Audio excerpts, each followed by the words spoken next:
doing your Desert Advisor back again.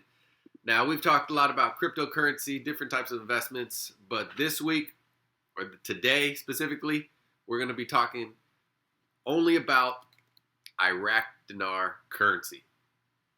Let's go. So, map break, in case y'all forgot, probably just didn't care, pay attention, but Iraq is located in the Middle East, stuck somewhere between Iran and Syria, with Turkey on the top, Saudi Arabia on the bottom, right? So, in case you didn't know, now you know. Now, I was introduced and told to go on a little rabbit hole journey to decide, hey, do you think the Iraqi dinar is going to increase in value? Okay, well, what's the value now? So before I get into the Iraqi value now, let's see their surrounding companies and neighbors, right? Now, Turkey, they have the Turkish lira, right? Now, I'm not going to say all these countries. I'm just going to call them the dollars, even though they're not dollars. Don't hold it against me, okay? Just for easy transitions, okay? For example, if you took one Turkey dollar and you came over to the United States, we're going to give you 12 cents. If you took one Jordan dollar and you came over, we're going to give you $1.41. So we're going to give you more money, actually, right? Egypt, you bring a dollar, we're only going to give you 6 cents. Kuwait, you come over, we're going to give you $3.32. And United Arab, Oman, Saudi Arabia, that's Dubai. Dubai was lit, yo. Man, I love that. That video is hilarious, right? But you come over, we're going to give you a quarter, right? 27 cents. You can Google it, check it out. I already did it for you. But now you kind of turn into and see like, hey, well, makes sense because I'm from Southern California. If you go down to Mexico, you're going to get 20 pesos, right? It's 0.05 United States dollars for every 1 peso. Makes sense, right? So what is Iraq? Sorry, I'm a little under the weather. Got the sniffles, things like that. Got my tea with honey, canela, all that good stuff. But, so, let's jump back to it. Iraq. What is Iraq? As my buddy Lawrence would say, wait a second. 0.006, y'all? Come on. That's kind of crazy. But to be fair, Syria is 0.002. Iran is 0.0002. Even if Iraq goes to 0.006, that'd be cool. But Iraq is 0.0006? What's going on? Right? Now, for the sake of today, I'm only going to focus on Iraq, not Iran and Syria, because of all the economic reforms that I've seen Iraq doing. They've been making progress, okay? So as it stands, 1 Iraqi dinar equals 0.00069 United States dollars, which is just crazy, okay? It's even crazier. Do you know 30 years ago, it was worth over $3? Hey, I'm just telling you the facts. So I wanted to dive in and see how strong is this country? Is their economy sustainable? How profitable are they?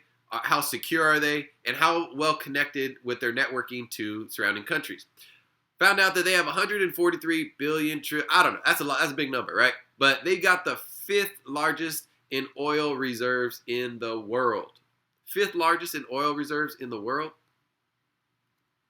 Crazy, right? Now, I'm going to show you some stuff going back from like January, February, okay? Now, Iraq asked the European Union to remove it from the money laundering list, okay? The Prime Minister, Mustafa, I thought it was like Mufasa, right, from The Lion King, but I call him Mufasa, but I'll call him Al-Kadhimi because I want to respect him, his title, everything like that. But he basically went to the European Union. He went to Brussels, okay? Prime Minister Mustafa Al-Kadhimi, during his visit to Brussels, called on European Union to form a coordination committee to remove the name of Iraq from high-risk countries that would support the government's efforts to fight corruption and recover and prosecute smuggled funds in European countries. Iraq is stepping up and said, hey, we're good guys. We want to do the right thing. We want to prosecute anybody who's doing bad things. Like, we're part of the good team, okay? The AMF, they held a virtual workshop. This is in the 1st of July, spreading the further knowledge of the BUNA functions. I think it's BUNA functions.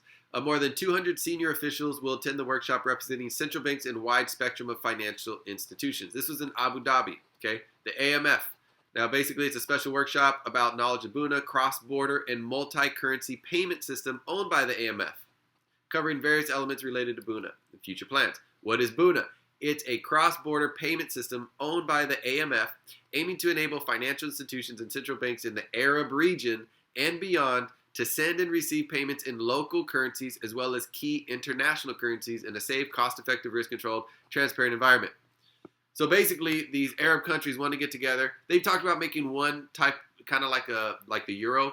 That hasn't gone over so well with all the countries because some have more resources than others. But that is another topic another day.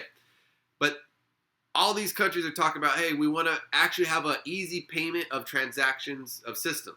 But why would you really want to do transactions if you're exchanging 0.006 compared with something that's $3, right? Kuwait and Iraq, that doesn't make sense to me right off the bat. Another thing, Saturday, advisor to Prime Minister for Economic Affairs announced that the country has passed the stage of deficit and the need for loans. So he said in a press statement, the deficit was estimated at 29 trillion dinars, or about $2 billion, for the current year's budget, which was built on the assumption that the price of barrel was $45. But that's become a thing of the past because now the budget does not need to borrow in the current fiscal year because oil revenues have become worth more than what was planned. Yeah, oil, $5 a gallon, hello, right? We see it fluctuate from 64 to 74, somewhere in between. Basically, Iraq, they don't have any debt this year. So their economy looks pretty solid as far from a, debt liability standpoint. That's always a plus, right? The 5th of July. Okay, I'm going to pretty much, the top it says House of Representatives, Nada Shakir, different steps to help with border crossings. The second paragraph, the bold part, the percentage of lost revenue that goes to pockets of the corrupt is estimated annually at more than $4 billion. $4 billion. Dang, that's a lot of money from corruption. Okay, added different proposals, a unified electronic system, as well as working to change mechanisms used by authority because if it facilitates corrupt, continues to steal public money. Talked about on the very bottom, complete control of the border crossings, the arrival of more than $7 billion annually to the state treasury, and perhaps much more. People are corrupt. Believe that, right? So basically, people go to exchange their currencies, things like that, and they're getting taken advantage of. And Iraq is making the steps. This is part of their Congress now to make sure that that stuff doesn't ensue.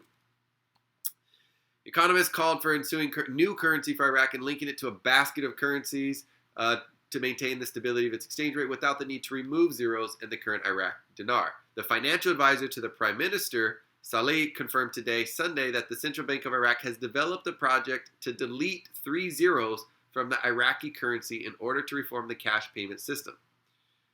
Why would you delete 3 zeros unless you're going to reinstate or revalue your currency? That 0.006, imagine you get rid of those 3 zeros. Now it's 0.6.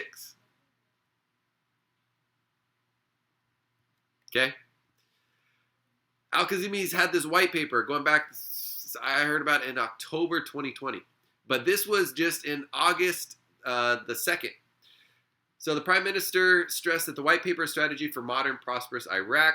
He tweeted basically, we launched the paper to signal the administrative and executive mechanisms of the reformist white paper. He added, we promised that reform would be Iraq's roadmap for the next stages, and we ran away from our promise despite the challenges. Noting that the white paper is a strategy for a prosperous, modern, productive Iraq that invests its enormous potential in human energies, fights corruption, and stops waste. So this is the Prime Minister putting out a tweet. Can you read Arabic? Me neither. Google Translate. Boom. This is what we got. Basically, he says they are implementing the white papers.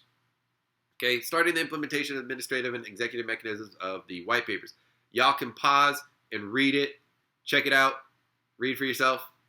Okay, but basically 1, 2, 3, 4 paragraphs down, he added, we aspire to restore the country's economy to its strength after the situation reached very low levels as a result of rampant corruption.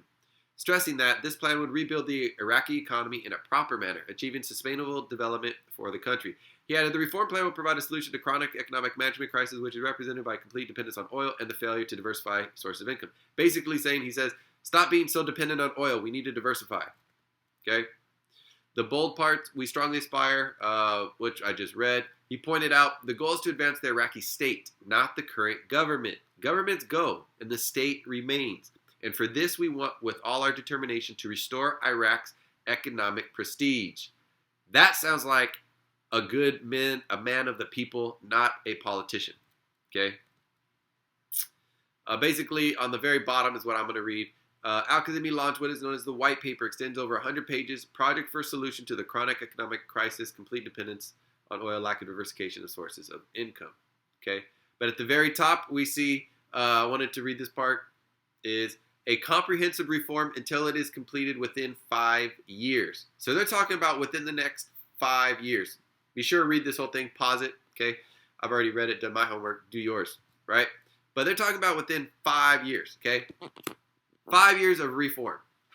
Even then, what kind of investment would it be to buy something at 0.006 and 5 years from now, maybe they get rid of those 3 zeros and it's 0.6, maybe worth more, $3? Are you kidding me?